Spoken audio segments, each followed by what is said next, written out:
तो hello everyone, तो स्वागत है आपका एक बार फिर से हमारे यूट्यूब चैनल जेंजी एसेस में। और मेरा नाम है सुधीर, आपका एजुकेटर, आपका मेंटोर। और आज आपके लिए बेटा एक नए टॉपिक पर वीडियो लेकर आया हूं जिसका नाम है प्रोजेक्टाइल मोशन। अब इस प्रोजेक्टाइल मोशन को तो हम समझेंगे ही बेटा, इसके साथ साथ इससे रिलेटेड जो भी टर्म्स होंगे जैसे कि टाइम ऑफ फ्लाइट, रेंज क्या होती है, इनकी भी डेरिवेशंस को हम क्या करेंगे बेटा यहाँ पर डिराइव करेंगे। तो क्लास 11 फिजिक्स का ये टॉपिक बेटा आपका रहने वाला है जो कि बहुत ही ज्यादा क्या है, इंटरेस्टिंग है। तो चलिए बेटा बिना आपका समय बर्बाद किए आगे बढ़ते हैं अपनी वीडियो की ओर और समझते हैं कि प्रोजेक्टाइल मोशन क्या होता है।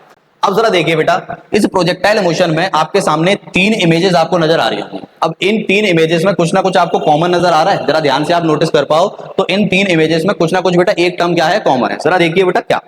अब यहां पर जैसे कि यहां से इस ऑब्जेक्ट को फेंका गया, ये बारूद हमारा यहां से फेंका गया बेटा, तो वो किस पाथ को फॉलो कर रहा है, कुछ कर्व पाथ को फॉलो कर रहा है। ऐसे ही यहां से जेवलिन फेंका जाएगा तो ये भी कैसा पाथ फॉलो करेगा बेटा, कर्व पाथ को फॉलो करेगा। और ऐसे ही यहां से बेटा देखो इस तीर ने भी क्या किया, कर्व पाथ को फॉलो किया। तो यहीं से बेटा हम समझेंगे कि प्रोजेक्टाइल मोशन क्या होता है कि जब आप किसी ऑब्जेक्ट को थ्रो करते हो और थ्रो करने के बाद वो एक कर्व पाथ को फॉलो करे, कर्व पाथ या फिर कह सकते हैं हम बेटा पैराबोलिक पाथ। क्या कहेंगे, पैराबोलिक पाथ। कि जब कोई ऑब्जेक्ट थ्रो करने के बाद कर्व पाथ को फॉलो करे, पैराबोलिक पाथ को फॉलो करे, तो उसी टाइप के मोशन को हम क्या बोलते हैं, प्रोजेक्टाइल मोशन बोलते हैं बेटा। ठीक है, अब जरा इस डायग्राम को जरा ध्यान से देखो बेटा। अगर मैं आपसे बोलूं ये जो ऑब्जेक्ट है क्या वो बेटा समय समय पर अपनी पोजीशन को चेंज कर रहा है, बिल्कुल कर रहा है। पहले ये यहां था, फिर यहां आ गया, फिर यहां आ गया, फिर यहां आ गया, यानी बार बार ये अपनी पोजीशन को क्या कर रहा है, चेंज कर रहा है। तो एक पोजीशन से दूसरी पोजीशन पर जा रहा है। ठीक है, तो मैं ये कह सकता हूं बेटा कि ये एक्स एक्सिस के अलोंग, ये एक्स एक्सिस के अलोंग, ये एक्स एक्सिस के अलोंग क्या कर रहा है बेटा, अपनी पोजीशन को बार बार चेंज कर रहा है। एक्स एक्सिस के अलोंग अपनी पोजीशन को बार बार क्या कर रहा है, चेंज कर रहा है। ठीक है, तो इसको हमने क्या मान लिया, एक्स एक्सिस। अब जरा देखो बेटा, आगे जाने के साथ साथ बेटा ये ऊपर नीचे भी तो आ रहा है। ठीक है, यहां से आपने फेंकना स्टार्ट करा तो देखो इसने कुछ ना कुछ बेटा कुछ ना कुछ डिस्टेंस पकड़ी तो यहां आ गया, फिर कुछ ना कुछ डिस्टेंस पकड़ी और ऊपर चला गया। फिर धीरे धीरे धीरे बेटा ग्रेविटी इस पर वर्क करने लगी और ग्रेविटी की वजह से इसकी हाइट नीचे की ओर आने लगी। हम कह सकते हैं कि नहीं कह सकते, यानी हम ये कह रहे हैं बेटा कि अगर ये ऑब्जेक्ट आगे बढ़ रहा है तो एक्स एक्सिस के अलोंग आगे बढ़ रहा है और ऊपर से नीचे जा रहा है तो ये कौन सी एक्सिस के अलोंग काम करेगा बेटा, वाई एक्सिस। ठीक है, क्या इसमें बेटा कोई तीसरी एक्सिस वर्क कर रही है, क्या नहीं कर रही। यानी टोटल मिलाकर ये जो पूरा मोशन हो रहा है वो दो एक्सिस के अलोंग हो रहा है, जो कि हमारी एक्स एक्सिस और एक वाई एक्सिस। ठीक है, अच्छा एक्स एक्सिस और वाई एक्सिस बेटा कोई फिक्स नहीं होती, आप कुछ भी मान सकते हो। ठीक है, कोई भी दो एक्सिस मान सकते हो। तो यहां पर बेटा मैं आपको ये बताना चाह रहा हूं कि ये जो पूरा पूरा के पूरा मोशन हुआ सिर्फ और सिर्फ दो एक्सिस के अलोंग क्या किया बेटा, मोशन हुआ। ठीक है, अब दो एक्सिस के अलोंग जो मोशन होता है उसको हम क्या बोलते हैं बेटा, टू डायमेंशनल मोशन। क्या बोलेंगे, टू डायमेंशनल मोशन। तो एक बात बताओ बेटा, ये पूरा के पूरा कर्व पाथ में जो ऑब्जेक्ट हमारा पाथ को फॉलो कर रहा है, मूव कर रहा है, तो ये हमारा क्या था, प्रोजेक्टाइल मोशन। और प्रोजेक्टाइल मोशन बेटा दो एक्सिस के अलोंग वर्क करेगा तो मैं इसको क्या कह सकता हूं, टू डायमेंशनल मोशन। तो प्रोजेक्टाइल मोशन बेटा एक टू डायमेंशनल मोशन होता है जो कि दो एक्सिस के क्या करता है, अलोंग वर्क करेगा। क्लियर है बेटा इतनी बात। तो चलिए बेटा अब इसी से जुड़े कुछ हमारे और टर्म्स हैं, उनको हम डिटेल में समझेंगे और देखेंगे कि उनके फॉर्मूले क्या हैं, उनकी डेरिवेशंस क्या हैं। जिसमें सबसे पहला है बेटा हमारे पास टाइम ऑफ फ्लाइट। सबसे पहला क्या है बेटा हमारे पास, टाइम ऑफ फ्लाइट। अब ये टाइम ऑफ फ्लाइट क्या होता है जरा समझेंगे बेटा। अब जरा देखो मेरे पास कोई एक ऑब्जेक्ट है ये, और इसको मैंने बेटा थ्रो कर दिया कुछ इस तरीके से। उसने क्या किया बेटा, एक पाथ को फॉलो किया। और कितनी स्पीड से फेंका बेटा, मैंने फेंका यू वेलोसिटी से। कितनी वेलोसिटी से, यू वेलोसिटी से, यानी उसकी इनिशियल वेलोसिटी कितनी है, ठीक है। अब जरा देखो बेटा, अभी मैंने क्या बताया कि प्रोजेक्टाइल मोशन है तो दो ही एक्सिस के अलोंग वर्क करेगा। तो एक हो जाएगी हमारी क्या, एक्स एक्सिस, और दूसरी हमारी हो जाएगी क्या बेटा, वाई एक्सिस। क्लियर। अब जरा देखो यहां पर जो ऑब्जेक्ट को मैंने फेंका कितनी वेलोसिटी से फेंका बेटा, u से। अब इस u के हम बेटा दो कंपोनेंट मान सकते हैं। एक कंपोनेंट होता है हमारा इस तरफ और दूसरा कंपोनेंट होता है हमारा इस तरफ। अगर हमने इस एंगल को थीटा माना है तो थीटा के बगल वाला जो कंपोनेंट होता है वो क्या होगा बेटा हमारा, u cos थीटा। और थीटा के बिल्कुल बगल वाले एंगल्स के अगर ये u cos थीटा है तो दूसरा वाला क्या हो जाएगा बेटा, u sin थीटा। अब एक बात बताओ बेटा, ये हमारा u क्या था, इनिशियल वेलोसिटी थी ना। तो इसी इनिशियल वेलोसिटी का ही तो ये कंपोनेंट है। तो हम क्या कह सकते हैं, ये जो बेटा इनिशियल वेलोसिटी का कंपोनेंट है कौन सी एक्सिस के अलोंग है, एक्स एक्सिस के। तो यानी ये किसकी वैल्यू हो गई बेटा, ux की वैल्यू हो गई। किसकी हो गई, ux, यानी initial velocity at along the x axis. ऐसी बेटा y एक्सिस के अलोंग ये क्या हो जाएगी, initial velocity along the y axis, यानी uy हो जाएगी। क्लियर है बेटा इतनी बात, ठीक है। अब जरा देखो जब ये ऑब्जेक्ट एक जगह से दूसरी जगह जाएगा तो जाहिर सी बात है बेटा कुछ ना कुछ मैक्सिमम हाइट को भी अचीव करेगा। तो यानी इसके ऊपर ये ऑब्जेक्ट नहीं जा सकता। जब इसके ऊपर नहीं जा सकता इसका मतलब क्या है, इसकी ये जो हाइट है वो क्या है, मैक्सिमम। तो ये जो पॉइंट हो गया बेटा ये हो गया हमारा एच मैक्स। क्या हो जाएगा एच मैक्स। और आपको पता है ना बेटा, जब कोई ऑब्जेक्ट ऊपर फेंका जाता है और ऊपर फेंकने पर जब वो अपनी हाइट यानी मैक्सिमम हाइट पर होता है, वहां पर वेलोसिटी क्या होती है, जीरो होती है। तो हम ये कह सकते हैं कि वाई एक्सिस के अलोंग जो फाइनल वेलोसिटी होगी वो हमारी क्या होगी, जीरो। क्या होगी बेटा, जीरो होगी। क्लियर है इतनी बात। अब जरा देखिए कुछ हम अपने टर्म्स लिख लेते हैं, कुछ इंपॉर्टेंट जो हमारी डेरिवेशंस में काम आएंगे। ये हमारी एक्स एक्सिस के अलोंग और ये हमारे वाई एक्सिस के अलोंग, ठीक है।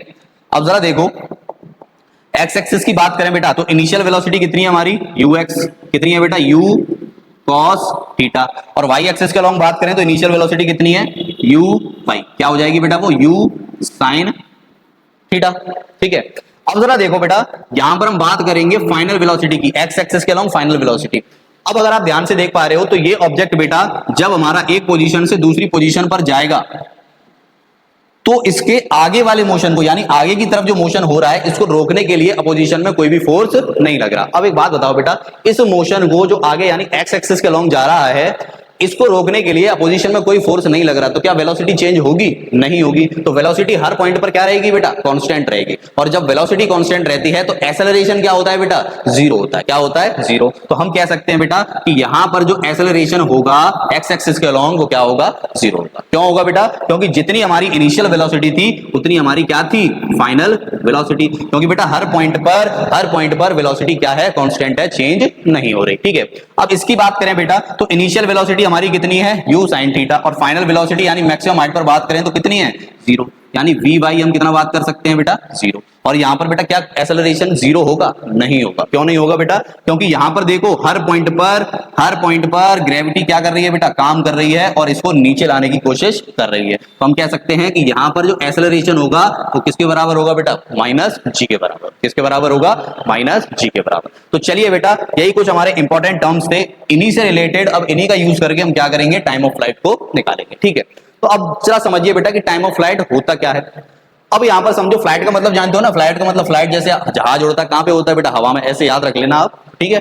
तो जब तक कोई ऑब्जेक्ट, जितने समय तक हमारा ऑब्जेक्ट हवा में रहेगा वो हमारा समय क्या कहलाएगा बेटा, टाइम ऑफ फ्लाइट। जब आपने कोई ऑब्जेक्ट को थ्रो किया और कितने समय तक वो ऑब्जेक्ट बेटा जमीन से टच नहीं हो रहा, सिर्फ हवा में है, उसी टाइम को हम क्या बोलेंगे, टाइम ऑफ फ्लाइट। अब एक बात बताओ बेटा, अगर जमीन से स्टार्ट हो रहा है तो जमीन से स्टार्ट होगा, जमीन पे है ऑब्जेक्ट तो कौन सी एक्सिस पर है, एक्स एक्सिस पे। और दोबारा से जमीन पर आ जाएगा तो भी कौन सी एक्सिस पर आ जाएगा बेटा, एक्स एक्सिस पर। लेकिन बेटा हमने क्या बोला कि जमीन से ऊपर रहना चाहिए, वही हमारा क्या होगा, टाइम ऑफ फ्लाइट। तो जमीन से जब ऊपर रहेगा बेटा दोनों कंडीशन में, तो वो कौन सी एक्सिस के अलोंग रहेगा, वाई एक्सिस के, सिर्फ और सिर्फ वाई एक्सिस के, ठीक है। तो हम ये कह सकते हैं कि टाइम ऑफ फ्लाइट को हमेशा हम कौन सी एक्सिस से निकाल सकते हैं बेटा, वाई एक्सिस से। अगर आपने इसको एक्स एक्सिस माना है और इसको वाई एक्सिस माना है तो हमेशा बेटा टाइम ऑफ फ्लाइट कौन सी एक्सिस के अलोंग निकलेगा, वाई एक्सिस के। तो चलिए बेटा स्टार्ट करते हैं इसको निकालना कि किस तरीके से टाइम ऑफ फ्लाइट को हम क्या निकाल सकते हैं, फॉर्मूला निकाल सकते हैं। तो जरा देखिए बेटा, हमारे पास हमें पता है कि सेकंड इक्वेशन ऑफ मोशन क्या होती है बेटा, एस बराबर U T plus half A T square. Clear है बेटा।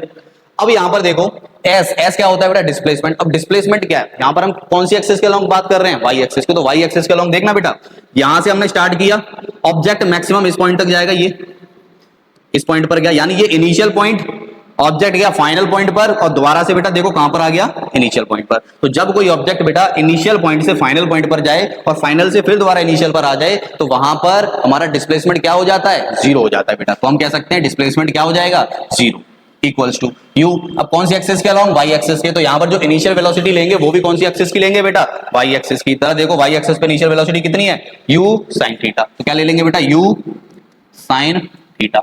अब यहां पर टी देखो बेटा, टाइम क्या है बेटा हमारे पास, टाइम देखो हमारे पास क्या है, टाइम पता ही नहीं, हमें टाइम देखेंगे निकालेंगे बेटा, यही तो निकालना है टाइम ऑफ फ्लाइट। इसको हम डिनोट करते हैं बेटा कैपिटल टी से, ठीक है। याद रखना टाइम ऑफ फ्लाइट को हम कैपिटल टी से डिनोट करते हैं बेटा, कैपिटल टी से। तो कैपिटल टी हमें निकालना है प्लस हाफ।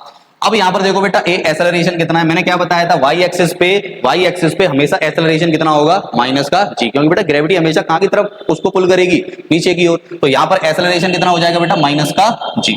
और टाइम जो है हमारा टी स्क्वायर। क्लियर। अब जरा देखो बेटा, जीरो बराबर ये हो जाएगा u sine theta dot t plus minus minus half g और टी का स्क्वायर। अब जरा देखो बेटा, यहां से दोनों से टी को कॉमन ले लूंगा मैं, तो ये क्या हो जाएगा, जीरो बराबर टी कॉमन ले लिया तो ये हो गया u sine theta minus G upon two T. ठीक है, तो यहाँ से एक इक्वेशन तो बन गई बेटा t बराबर 0, और दूसरी इक्वेशन क्या बन जाएगी बेटा, दूसरी बनेगी हमारी u sine theta minus G upon 2 t equals to 0। अब बेटा यहाँ पर क्या ले लो, 2 का एलसीएम ले लो, तो 2 एलसीएम आ जाएगा, तो ये कितना हो जाएगा 2u साइन थीटा माइनस का जी टी इक्वल्स टू में क्या हो जाएगा बेटा 0। अब इसी के बेटा आगे बढ़ते हैं, तो ये हो जाएगा 2u sine theta minus G T बराबर, अब 2 बेटा देखो अपॉन में था, इक्वल टू में क्या था 0 था, यही था ना बेटा, देखो जरा 2u sine theta minus G T upon में 2 बराबर 0, ठीक है। तो अब जरा देखो बेटा 2u sine theta minus G T equals to 2 को बेटा इधर ले जाऊंगा तो क्या हो जाएगा 0 हो जाएगा। अब जरा देखो माइनस का G T as it is बराबर, इसको इधर ले गया तो बेटा माइनस का 2u साइन थीटा, माइनस से माइनस कैंसिल, t बराबर इधर क्या आ जाएगा बेटा 2u साइन थीटा अपॉन में g, अपॉन में g। तो ये है बेटा हमारी तो ये है बेटा हमारी टाइम ऑफ फ्लाइट की इक्वेशन। तो ये फर्स्ट इक्वेशन है बेटा हमारी, किसकी, टाइम ऑफ फ्लाइट, ठीक है। तो इस तरीके से बेटा हमने टाइम ऑफ फ्लाइट की डेरिवेशन को क्या किया है, सॉल्व किया है। तो अब जरा देखो ये पहला फॉर्मूला मिल गया बेटा, हमें पैराबोलिक मोशन के लिए पहला फॉर्मूला मिला है, ठीक है। अब बात करते हैं सेकंड की। अब जरा देखो बेटा सेकंड क्या है हमारा, मैक्सिमम हाइट। सेकंड क्या है बेटा हमारा, maximum height.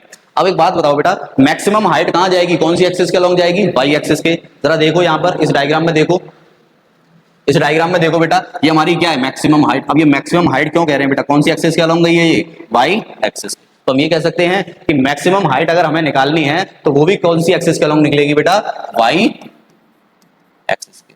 Time of flight भी वाई एक्सिस के अलोंग निकाला था, और मैक्सिमम हाइट भी किसके अलोंग निकलेगी बेटा, वाई एक्सिस के। तो हमें पता है बेटा कि मैक्सिमम हाइट के लिए हमें फॉर्मूला क्या पता है, थर्ड इक्वेशन ऑफ मोशन, जो कि होती है हमारी v स्क्वायर बराबर u square plus 2as, clear. अब जरा देखो v हमारा क्या है बेटा, फाइनल वेलोसिटी, और मैंने क्या बताया था कि मैक्सिमम हाइट पर फाइनल वेलोसिटी क्या हो जाती है, 0। क्या हो जाती है बेटा, 0, देखो 0, क्लियर। तो फाइनल वेलोसिटी हमारी क्या हो जाएगी बेटा, 0 हो जाएगी। तो फाइनल वेलोसिटी क्या हो गई, 0। इनिशियल वेलोसिटी वाई एक्सिस पे काम कर रहे हैं, तो वाई एक्सिस वाली लेंगे बेटा, तो ये हो जाएगा u साइन थीटा का whole square plus 2, acceleration Y axis पे किधर लगता है बेटा, माइनस का g नीचे की ओर, ठीक है। और s क्या है बेटा हमारा, s हमारा डिस्प्लेसमेंट होता है भाई, तो मैक्सिमम हाइट भी क्या होती है हमारी, डिस्टेंस होती है बेटा। तो हम कह सकते हैं s की जगह h मैक्स, मैक्सिमम हाइट, यही हमें निकालनी है बेटा, ठीक है। तो अब जरा देखो ये हो गया 0, ये हो जाएगा u square sine square theta, ये हो जाएगा बेटा प्लस माइनस माइनस का 2g और h मैक्स, ठीक है। अब जरा देखो बेटा इस u square sine square theta को इस साइड ले जाऊं तो ये हो जाएगा माइनस का u square sine square theta minus का इक्वल्स टू माइनस का 2g h मैक्स, माइनस से माइनस क्या हो गया बेटा, कैंसल, तो क्या बचेगा बेटा u square sine square theta. अब ये 2g को इधर ले आऊं तो 2g इधर आ गया तो बेटा अपॉन में ये आ जाएगा 2g, इधर क्या बचा बेटा h मैक्स। तो हमारे पास यहां से एक फॉर्मूला आ गया बेटा, h मैक्स बराबर क्या आ जाएगा, u square sine square theta upon में 2g। तो ये आ गया बेटा हमारी सेकंड फॉर्मूला, ये क्या आ गया हमारा सेकंड फॉर्मूला आ गया बेटा। नोट करते जाना बेटा इन फॉर्मूलों को, बहुत इंपॉर्टेंट है। सबसे पहला फॉर्मूला हमने किसके लिए निकाला बेटा, टाइम ऑफ फ्लाइट के लिए। दूसरा जो फॉर्मूला निकाला ये किसके लिए निकाला है बेटा, मैक्सिमम हाइट के लिए। अब जरा देखो बेटा तीसरी हमारी क्या है बेटा, रेंज। तीसरा क्या है बेटा हमारे पास, रेंज, ठीक है। अब यहां पर देखो रेंज को समझो बेटा, रेंज होता क्या है। अब जरा देखना इस डायग्राम में, अब इस डायग्राम में देखो, जब हमारा बेटा ऑब्जेक्ट इनिशियल पोजीशन से फाइनल पोजीशन पर जाएगा तो कुछ ना कुछ डिस्टेंस कवर करेगा, ये वाली जो डिस्टेंस, तो इसी डिस्टेंस को हम क्या बोलते हैं बेटा, रेंज बोलते हैं, जिसको हम कैपिटल आर से डिनोट करते हैं। किससे डिनोट करते हैं बेटा, कैपिटल आर से। आपने ऑब्जेक्ट को यहां से फेंका और वो जहां जाकर गिरा, वहां से लेकर वहां तक की डिस्टेंस हमारी क्या कहलाती है बेटा, रेंज कहलाती है, ठीक है। तो ये रेंज बेटा जरा देखो, नोटिस कर पाओ तो ये किस एक्सिस के अलोंग है बेटा, एक्स एक्सिस के। क्या इसका बेटा कोई वाई एक्सिस से लेना देना है, नहीं। तो ये सिर्फ और सिर्फ किसके अलोंग नापी जाएगी बेटा, एक्स एक्सिस के। तो हम ये कह सकते हैं कि रेंज जो है बेटा हमारी, रेंज जो है वो कौन सी एक्सिस के अलोंग नापी जाएगी, एक्स एक्सिस के। यानी इसके अंदर जितने फॉर्मूले लगेंगे हमारे कौन सी एक्सिस के अलोंग लगेंगे, एक्स एक्सिस। अब रेंज बेसिकली बेटा एक तरह की डिस्टेंस ही तो है, तो डिस्टेंस के लिए हमें पता है second equation of motion, s बराबर ut plus half a t square. अब जरा देखो बेटा यहां पर s डिस्टेंस r, इसको हम क्या मान सकते हैं, r। तो डिस्टेंस ही तो निकालनी है बेटा, डिस्टेंस हमारी क्या है, रेंज यानी r। अब u क्या है बेटा, इनिशियल वेलोसिटी, x एक्सिस के अलोंग है, तो हमारी इनिशियल वेलोसिटी क्या हो जाएगी, u cos थीटा। अब जरा देखो बेटा t, टाइम आ गया। टाइम जरा देखो हमने निकाला नहीं था क्या बेटा, ये क्या हमने यहाँ पर टाइम निकाला था, टाइम कितना निकाला था बेटा, 2u sin थीटा अपॉन में g। पुट कर दो यहाँ पर, 2u sin थीटा अपॉन में g को क्या कर दो बेटा, पुट कर दो, तो ये हो जाएगा 2u sin थीटा अपॉन में g प्लस हाफ ए। एक्सेलरेशन कितना है बेटा, अब जरा देखो, नोटिस करो मैंने क्या बताया था, एक्स एक्सिस को अलोंग एक्सेलरेशन कितना है बेटा, 0। क्यों, क्योंकि बेटा एक्स एक्सिस के अलोंग जब ऑब्जेक्ट हमारा आगे बढ़ेगा तो उसको रोकने के लिए कोई भी अपोजिट डायरेक्शन में फोर्स नहीं है, और फोर्स नहीं है तो वेलोसिटी कांस्टेंट रहेगी, वेलोसिटी कांस्टेंट रहेगी तो एक्सेलरेशन 0 हो जाएगा। तो एक्स एक्सिस के अलोंग एक्सेलरेशन क्या हो गया बेटा, 0 हो गया, क्या हो जाएगा 0, और ये टी स्क्वायर एज इट। अब ये पूरा टर्म क्या हो गया बेटा, 0 हो गया, ठीक है। तो क्या बचा हमारे पास, r बराबर u कॉस थीटा और 2u साइन थीटा अपॉन में g। अब जरा एक बात बताओ बेटा, u और u का अगर मैं मल्टीप्लाई करूं तो ये क्या हो जाएगा, u स्क्वायर, और इसको मैं क्या लिख सकता हूं, 2 साइन थीटा कॉस थीटा। इसको बेटा मैंने ऐसे इसलिए लिखा है क्योंकि यहां पर आइडेंटिटी बनेगी तो आइडेंटिटी समझने में आसानी हो इसीलिए, ठीक है। तो अब जरा देखिए बेटा, यहां से क्या आ जाएगा, r equals to U square. अब यहां पर क्या बन रहा है बेटा, 2 साइन थीटा कॉस थीटा, तो 2 साइन थीटा कॉस थीटा क्या होता है बेटा, साइन 2 थीटा, क्या होता है, साइन 2 थीटा अपॉन में क्या आ जाएगा बेटा, जी। तो ये आ गया बेटा आपका थर्ड फॉर्मूला, ठीक है। तो यहां से क्या आ गया बेटा, ये थर्ड फॉर्मूला। यहां पर मैं साइड में लिख दे रहा हूं बेटा, यहां पर मैंने जो आइडेंटिटी यूज करी है वो है हमारी 2 साइन थीटा कॉस थीटा, जो कि बराबर होती है बेटा हमारी साइन 2 थीटा वालों, ठीक है। जिन लोगों के पास मैथ है उनको समझने में आसानी होगी, बट जिसके पास मैथ नहीं है तो कोई दिक्कत नहीं, बेसिक फॉर्मूले हैं बेटा, यहाँ मैंने साइड में लिख दिया है, ठीक है। तो 2 साइन थीटा कॉस थीटा हमारा क्या हो गया बेटा, साइन 2 थीटा के बराबर। तो ये जो फॉर्मूला निकला हमारा किसका निकला बेटा, रेंज का। तो अभी तक हम 3 फॉर्मूले देख चुके हैं। सबसे पहला हमने देखा था टाइम ऑफ फ्लाइट का, दूसरा हमने मैक्सिमम हाइट का, और तीसरा हमारा क्या था बेटा, रेंज का। तो चलिए बेटा, इस टॉपिक का जो लास्ट है हमारा ट्रेजेक्ट्री इक्वेशन। अब जरा देखिए ट्रेजेक्ट्री का मतलब क्या है, जरा समझिए इस ट्रेजेक्ट्री वर्ड का मतलब क्या है। स्टार्टिंग में मैंने आपको एक चीज बताई थी बेटा, स्टार्टिंग में मैंने आपको एक चीज बताई थी कि जब कोई भी ऑब्जेक्ट इस पैराबोलिक पाथ को फॉलो करता है तो यही जो पैराबोलिक पाथ होता है ना बेटा, यही उसका क्या कहलाता है, ट्रेजेक्ट्री कहलाता है। क्या कहलाता है, ट्रेजेक्ट्री। तो हमें ट्रेजेक्ट्री के लिए इक्वेशन बनानी है, यानी हम कह सकते हैं बेसिकली ये जो पैराबोलिक पाथ है इसके लिए हमें क्या बनानी है, इक्वेशन। तो जरा देखो बेटा कैसे ड्राइव करेंगे, जरा देखो यहाँ पर ट्रेजेक्ट्री के लिए एग्जाम्पल के तौर पर मानिए बेटा, ये हमारी क्या थी, वाई एक्सिस, ये हमारी क्या थी बेटा, एक्स एक्सिस, ये क्या थी हमारी वाई एक्सिस। तो यहां से ऑब्जेक्ट जब गिरा कुछ इस तरीके से फॉलो होगा पाथ को। तो अब मैं निकाल रहा हूं बेटा इस पॉइंट पर कि ऑब्जेक्ट हमारा यहां से कहां आ गया, यहां आ गया, ठीक है। तो अगर इस पॉइंट के मैं कोऑर्डिनेट निकालूं तो वो क्या होंगे बेटा मेरे x, y, यही होगा बेटा x, y। तो इस पॉइंट पर मैंने क्या निकाला बेटा, ये जो डिस्टेंस है, ये जो x वाली डिस्टेंस है, इसको मैंने क्या मान लिया, x, इसको क्या मान लिया, x, और ये मेरा क्या हो गया बेटा y। तभी मैंने इसके कोऑर्डिनेट्स को क्या माना है, x, y, क्लियर। और इसके बेटा दो कंपोनेंट्स हमें बताइए, अगर ये हमारा u है तो ये हमारा क्या हो जाएगा बेटा, u साइन थीटा, और ये क्या है बेटा हमारा u कॉस थीटा। तो बस बेटा इसी पैराबोलिक पाथ की हम क्या निकालेंगे, इक्वेशन निकालेंगे, जो कि देखो हमारी किस प्रकार रहेगी। s बराबर, सबसे पहले x एक्सिस के लिए निकाल रहे हैं बेटा, for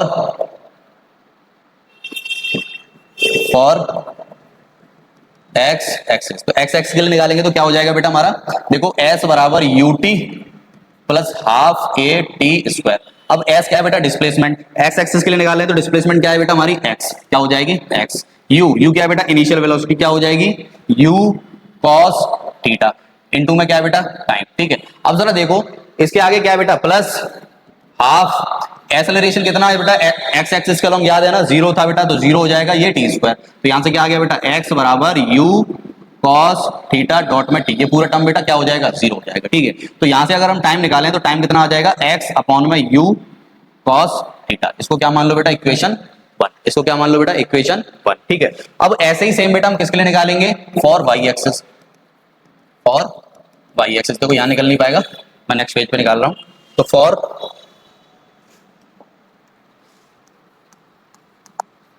Y axis, Y axis के लिए क्या निकालोगे बेटा, s बराबर ut plus half A T square.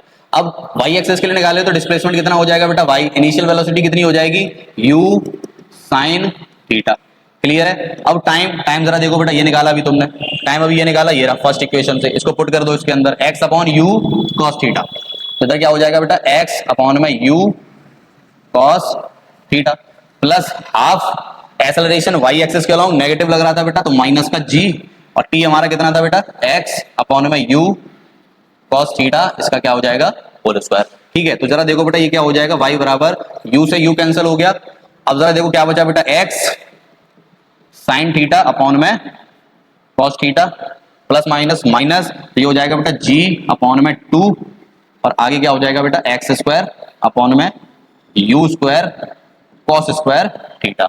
अब जरा देखो बेटा y equals to X sine theta upon cos theta क्या होता है बेटा टेन थीटा, तो ये हो जाएगा एक्स टेन थीटा माइनस का 1/2 जी एक्स स्क्वायर अपॉन में U square cos square theta. तो ये जो बेटा इक्वेशन बनी है आपके सामने, ये बनी है हमारी ट्रेजेक्ट्री इक्वेशन। और अगर बेटा ध्यान से देख पा रहे हो तो इस इक्वेशन को, ये जो इक्वेशन है बेटा हमारी पैराबोला की भी होती है। किसकी होती है? पैराबोला की। इसीलिए मैंने आपसे कहा था जो ऑब्जेक्ट पैराबोलिक पाथ को फॉलो कर रहा है उसी पैराबोलिक पाथ को हम क्या कहते हैं बेटा? ट्रेजेक्ट्री कहते हैं। तो देखो ट्रेजेक्ट्री के लिए भी वही इक्वेशन आई है जो कि पैराबोलिक पाथ के लिए आती है। जिन बच्चों के पास मैथ है उनको ये पता होगा, जिनके पास नहीं है तो मैं उनके लिए बता दे रहा हूँ बेटा ये चीज। क्लियर है बेटा? उम्मीद करता हूँ बेटा आपको यहाँ तक समझ में आया होगा बहुत अच्छे से। तो एक बार आप खुद से भी इन डेरिवेशंस को प्रैक्टिस करके देखिए, बार बार लगा के देखिए, और जहां पर आपको थोड़ा लग रहा है कि समझ में नहीं आ रहा है तो वहां से वीडियो को एक बार आप रिवाइंड करके देख लीजिए बेटा। और आपको नेक्स्ट वीडियो किस टॉपिक पर चाहिए बेटा वो आप हमें कमेंट सेक्शन में बता सकते हैं। नेक्स्ट वीडियो आपकी उसी टॉपिक पर हम लेकर आएंगे।